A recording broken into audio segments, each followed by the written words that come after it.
For years, the Australian government has sought to become one of the world's top arms dealers. In fact, it was the policy taken to an election by the Liberal Party, endorsed by the Labor Party, that Australia should become one of the top 10 arms dealers in the world, one of the top 10 merchants of death, purveyors of destruction, members of a global fraternity who capitalise on the moral failure of war.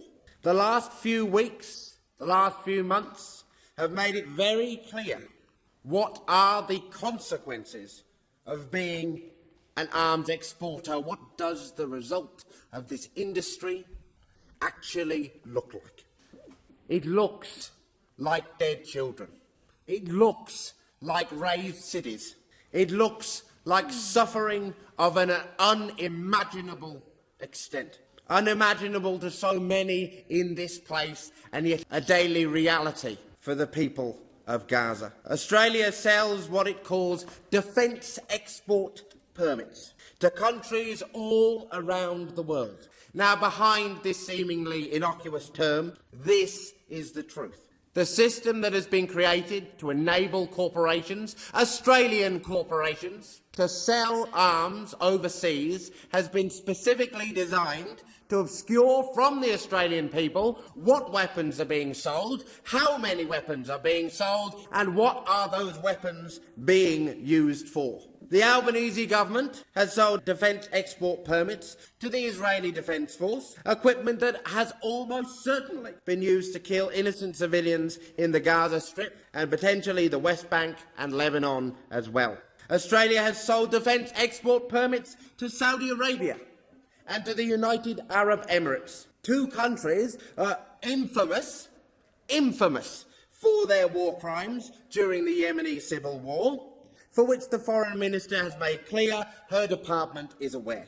They do not care how much harm is caused to people wherever they are in the world, as long as they can make money from selling guns, from selling weapons.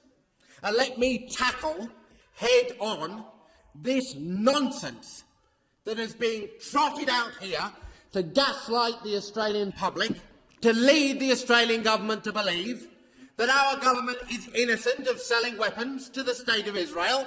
The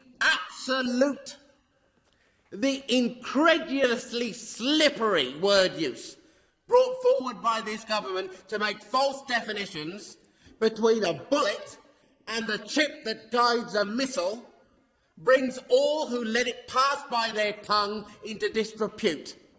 The Australian public know exactly what is meant when an Australian corporation sells armour for an armoured vehicle, when a Tasmanian corporation builds the engine for a drone. You think the public fools. They are not. And at the election, we will hold you accountable for every one of the times you have tried to imply that they are fools.